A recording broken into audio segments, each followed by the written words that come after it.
Okay, so here's the setup. I'm a 24-year-old guy, and I've got an older brother. Let's call him Jason. Jason's 26, the golden child, the one who always gets the praise. He's the one who went to Harvard, aced his interviews, landed a cushy job, and basically followed the perfect path. Me? I'm just trying to get through life without tripping over my own feet. Now, imagine being the one who was always in the shadow, constantly hearing how perfect Jason was while everyone turned a blind eye to all the crap I was dealing with. But this story isn't about how I'm the underdog, it's about how I finally decided to do something about it. Something that turned my life upside down. So, here's the thing, my parents were always the type to push. It wasn't enough that Jason was the family's prodigy, no, they had to make sure I followed that exact same path, even if it wasn't right for me. And because I wasn't the golden child, my role in the family dynamic wasn't exactly glamorous. I was the support, the backup plan, the one who was expected to make things work without much fanfare. This whole thing started with college. Jason had his tuition paid for, no problem. He was set for life, and everyone knew it.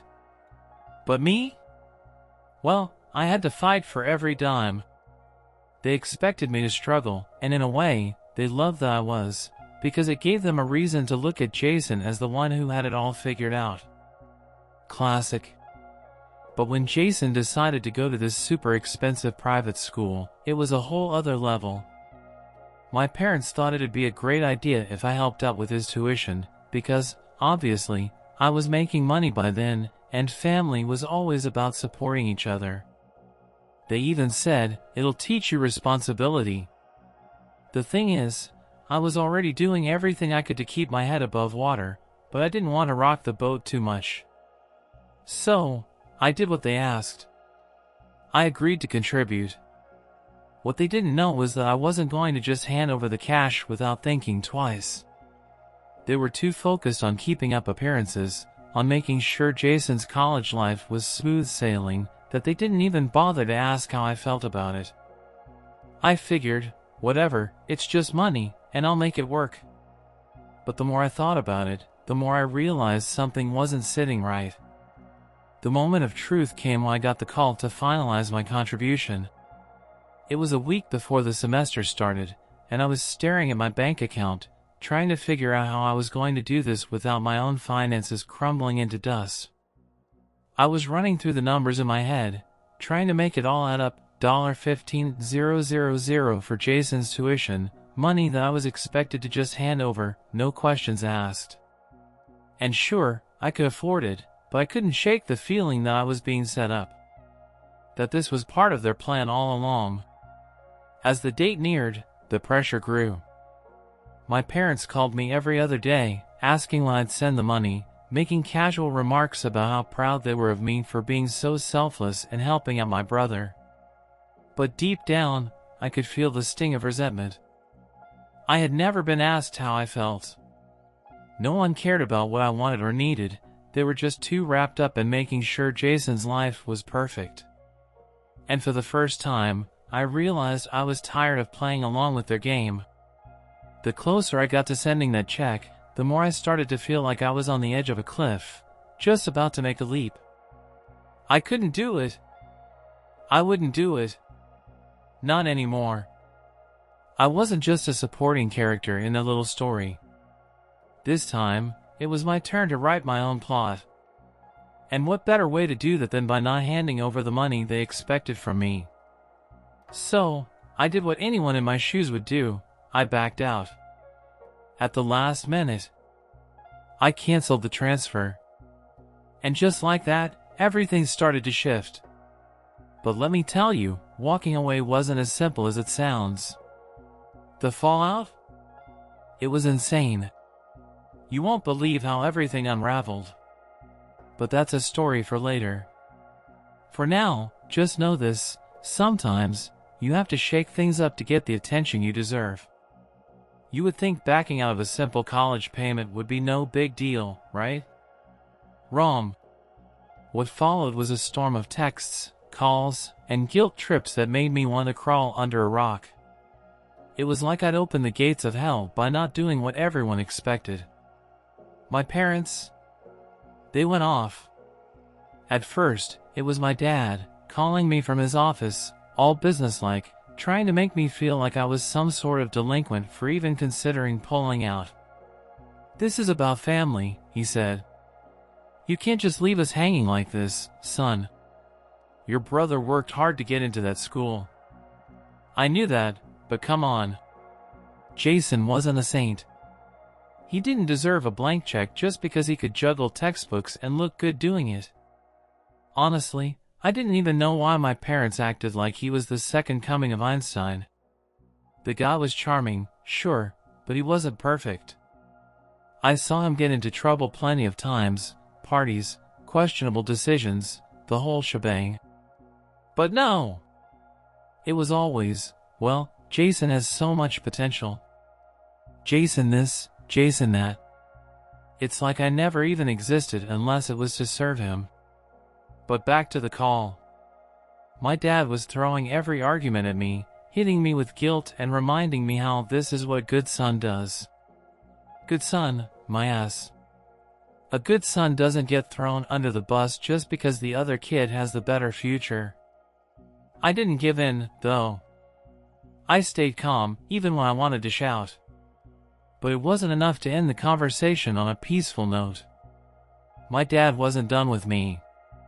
Not by a long shot. The next day, my mom called. This time, it was like an emotional warfare campaign. "Why would you do this to your brother?" "To us," she cried.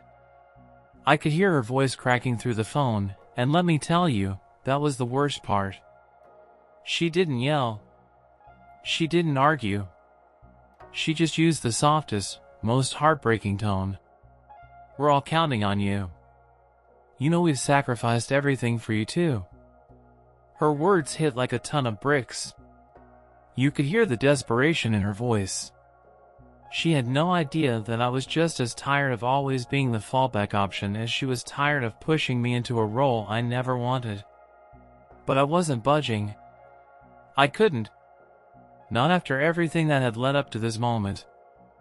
I took a deep breath and said, "Mom, I've been doing everything for you and Jason.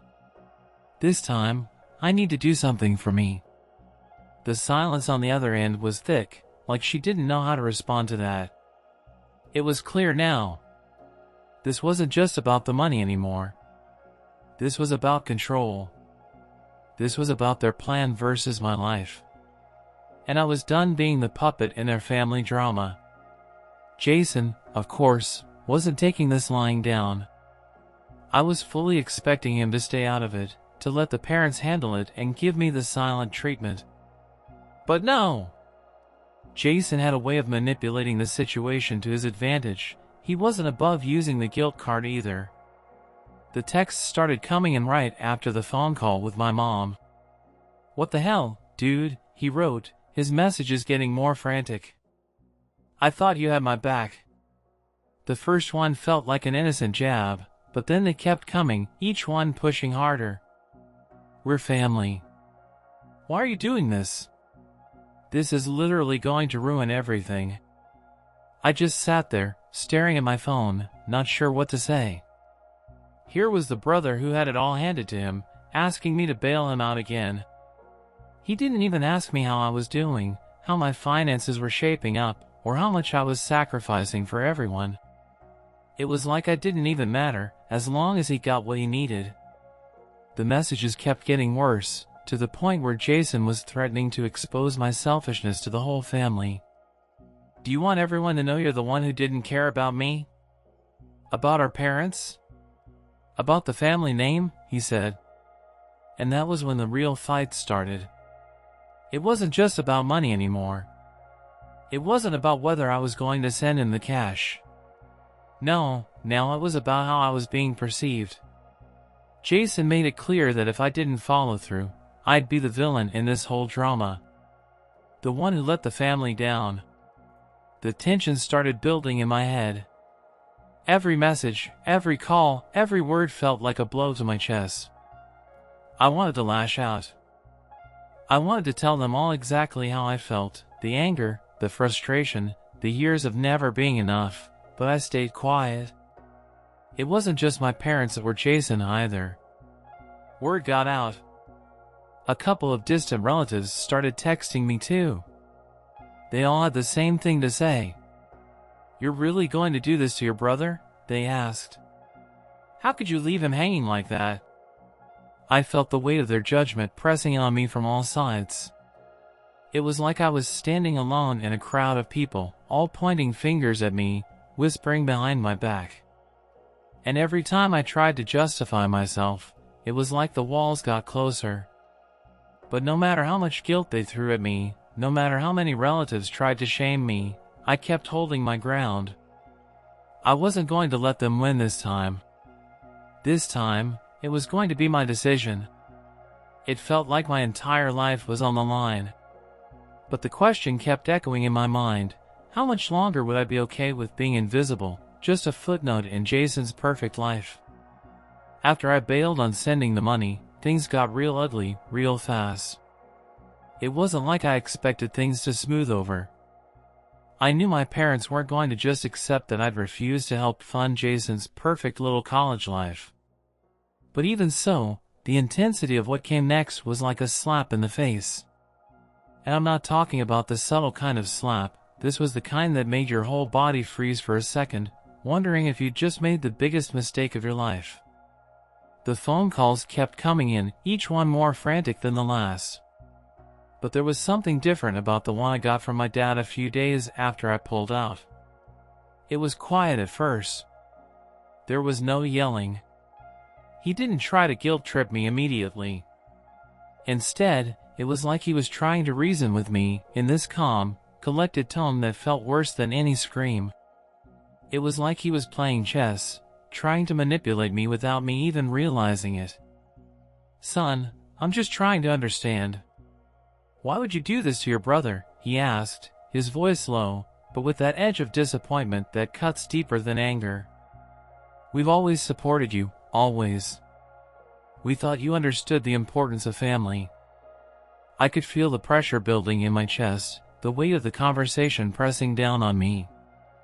I wanted to scream back, tell him everything I'd been bottling up, but instead, I stayed silent. I couldn't get sucked into his emotional manipulation. He knew what to say to make me feel like I was the one who was wrong. He was good at that. The silence between us stretched out, and I swear it lasted forever. When I finally spoke, I could hear the tension in my voice. "Dad, this isn't about Jason. It's about me, for once. I've spent my whole life making sure everyone else is happy. I'm done with that." I barely recognized the person saying those words. It wasn't something I ever thought I'd say, but the truth had finally bubbled to the surface. There was a pause on the other end, and then he hit me with it. "Fine, son. But don't expect things to stay the same. Don't expect us to just act like nothing happened." And just like that, it was out in the open. My decision had changed the entire dynamic of our family. It was like I had lit a match and tossed it into a powder keg. They were done with me. But what they didn't realize was, I was done with them too. Later that day, my mom called again. I braced myself, expecting more of the same. But no! This time, she wasn't being emotional or pleading. She was angry. I could hear it in her voice, how tight her words were, like she was trying to keep her temper in check but was one step away from snapping. "Your father told me what you said. And honestly, I don't know what to make of it. You think you can just walk away from everything we've done for you? We've given you everything. Your brother has worked hard to get where he is, and you're just going to abandon him? Abandon him?" My blood boiled. Was I really the bad guy here? Was I really the one who was throwing everything away for my selfishness? My mind was spinning. "No, Mom," I said, trying to keep my voice steady. "I'm not abandoning anyone. I'm just trying to stand up for myself for once."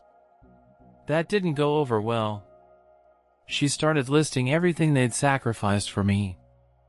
The money they spent on my education, the long hours they worked to make sure I was comfortable. And don't get me wrong, I get it. I do. But it wasn't like they did it out of pure love.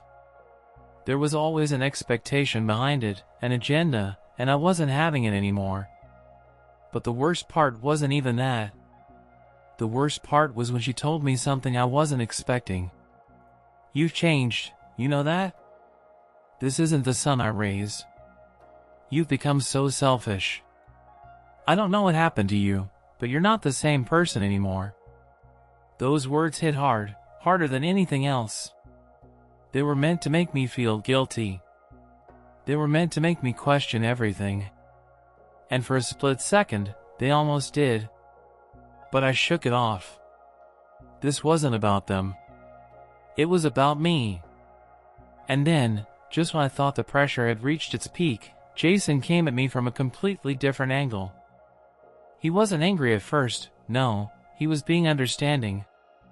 He knew how to play the victim, and he was playing that card to perfection. "Look, man," he started in a text, his tone calm and measured. "I get that you're frustrated, and I don't want to fight with you. But what you're doing isn't right. You know how much this means to me. Don't you care about me at all?" I could feel the manipulation in those words. He wasn't asking for help, he was making me feel like the worst person in the world for even thinking of backing out. He was trying to remind me of the bond we supposedly shared. The brotherly love. But it was a lie. It always had been. And that's when I realized something. This wasn't about helping Jason. It never was. It was about keeping me in my place. About making sure I stayed the good son who did what was expected, who played along, who never rocked the boat. But I was done with that. No more. The more they pushed, the more determined I became. They could guilt trip me all they wanted, but this time, I wasn't going to fold. It was the day before the semester started, and the pressure was unbearable. I could feel the tension in my neck, like I'd been holding my breath for weeks, and now it was all about to explode. The phone calls were relentless, but there was one that hit different. This one was from my dad again, and I could tell he wasn't playing games anymore. His voice was clipped, like he'd already made up his mind about what needed to be done. "I've had enough of this, son," he said, cold and direct. "You've got two options, send the money, or you can consider yourself cut off. No more family. No more support. You're on your own." And just like that, the gloves were off. It wasn't about Jason's college anymore. It wasn't about me being a good son. This was about me choosing a side. Either I bent to their will, or I left everything behind. Honestly, it was terrifying. I stared at my phone, feeling the weight of his words settle in my stomach like a rock. Cut off? From my family? From everything I knew? I had always feared the day that would happen, the day I would be forced to make the decision. But now that it was here, it wasn't nearly as dramatic as I thought it would be. It was just reality. I stared at the message on my screen. "You've chosen your path. Don't come crawling back to us when you realize you've made a mistake." But I wasn't crawling back. Not this time. The anger bubbling inside me, years of holding back, started to rise. I had never been in control, but now, this was my moment. I could finally take the reins and decide my own future, even if it meant walking away from everything I'd ever known. And then the texts from Jason came flooding in, each one more desperate than the last. He knew I was serious now. He knew that this wasn't some empty threat. "Dude, please," his first message read. "I don't understand what's happening. Why are you doing this? Don't you see how much this is going to hurt me?" And he wasn't wrong. It would hurt him. But it had to be done. I couldn't let his perfect little life continue at my expense. Not anymore. The messages got more personal, more venomous, as if he was slowly unraveling. "I thought you were my brother, man. We've been through everything together, and this is what you do to me? This is how you repay me?" The guilt tried to creep in, but I fought it off. This was a test of my resolve. Every message, every call, was meant to make me feel like I was the villain, but I knew better now. This wasn't about me letting him down. It was about me taking control of my own destiny. The tipping point came when Jason crossed the line. He sent a message that made my stomach twist. "I guess you're just not the brother I thought you were. If you really loved me, you'd help me out. But I guess you don't care about family after all. I won't forget this. You'll regret it." That was it. That one line felt like a slap to the face, but it also did something else. It made me realize that I had been living in a toxic cycle, where I was the one always expected to bend, to sacrifice, to give. But in this moment, I wasn't the one who needed to apologize. He was. I called him. I had to hear his voice. Maybe I was hoping for some clarity, maybe some sign that we could fix this. But when he picked up, the first thing I heard was his voice shaking with anger. "Don't do this," he said, his words coming out in a rush. "You can't just walk away like this. We've always had each other's backs. You can't turn your back on me now. You can't." I took a deep breath and said the words I knew I had to say. "Jason, I'm not turning my back on you. I'm just choosing a different path. One where I'm not the backup plan anymore." There was a long silence on the other end. I could feel him processing it, maybe realizing that I wasn't just bluffing. "You're making a huge mistake," he muttered, the tone now filled with frustration, but there was also something else there, a crack in the armor. For the first time, he wasn't the confident, perfect older brother. He was just a guy, desperate for validation and success. But I couldn't be that person anymore, the one who sacrificed everything to make him look good. "I'm sorry," I said, my voice steady despite the chaos inside. "But I can't keep living like this. I need to take care of me, for once." I ended the call before I could say anything else. It was done. For the first time in my life, I wasn't being the obedient son, the selfless brother. I was being me. And it was terrifying, but it was also liberating. I could finally feel my own pulse. The fallout came swiftly. I didn't hear from either of them for days. The silence was almost worse than the constant barrage of calls and texts. It was like I had been erased from their lives. But honestly, it didn't matter anymore. I had made my choice. But I knew one thing, this wasn't the end. It couldn't be. There was no going back from here. So here I am, sitting on the other side of that decision, still trying to figure out where I go from here. I won't lie, it hasn't been easy. The fallout? It was brutal. But you know what? It was worth it. Every second of it. I didn't hear from my parents for a couple of weeks after that phone call. I'd go to bed wondering if I'd ever get another message from them, or if this was the beginning of the end. Was I really willing to let go of everything? The family dinners, the holidays, all those years of pretending like everything was fine when I knew it wasn't? But then I got a text from my mom one day. It was short. Too short. Just a couple of words, almost like a formality, "We need to talk." That was it. "No, I love you, no, I miss you." Just that, cold and blunt. I didn't respond right away. I couldn't. Honestly, I was scared. What would they say? Was this going to be my final talk with them? The moment they officially cut me off for good? I think I waited a day or two before I finally gathered the courage to call her back. When she picked up, the silence between us was thick, like there was so much unsaid. I had no idea where this conversation was going, but I knew it wasn't going to be easy. "Hey," she said, her voice tired but steady. "I've been thinking about everything that's happened, and I need you to know that I'm disappointed, but I'm also, I don't know, proud. I didn't expect you to stand up for yourself like that." I blinked, confused. "Proud?" "Yeah, I mean it," she continued. "I guess I've always seen you as the one who just went along with everything. I never thought you had it in you to fight back. But you did.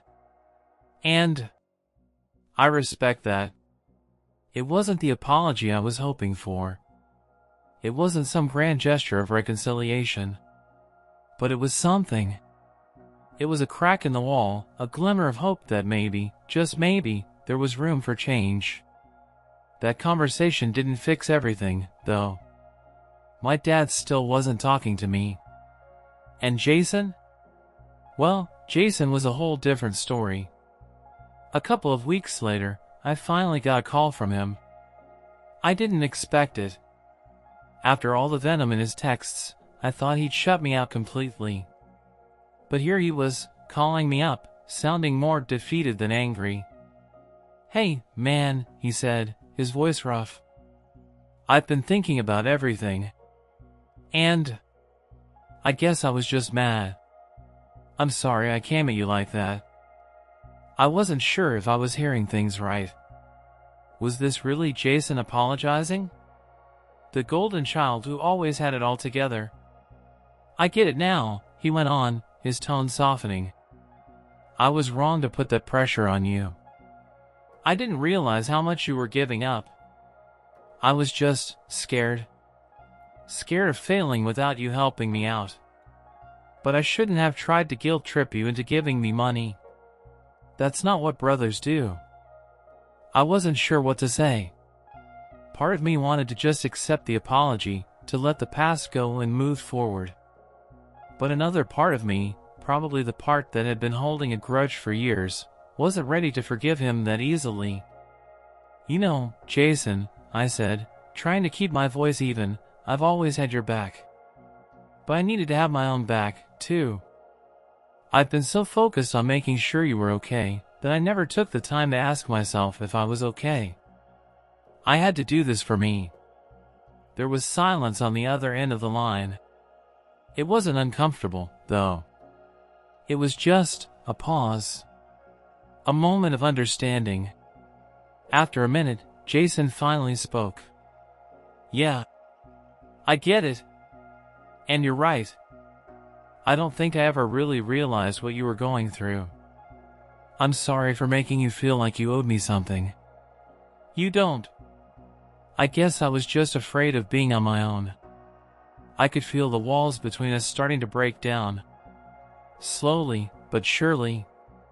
And honestly, it felt good. Not perfect, but good. We still had a long way to go to fix everything, but at least there was a chance now. I don't know where this leaves us. Maybe we're not going to be the perfect family we once pretended to be. Maybe we'll never go back to those holiday dinners where everything felt okay, like nothing was broken. But I do know this, I found my voice. I finally put my foot down and said, no more. And that, above everything else, is worth more than any amount of money or family approval could ever be. So, where do I go from here? I'm not sure. But I'm not afraid anymore. For the first time in my life, I feel like I'm living for me, not for anyone else. And that's something I can finally be proud of.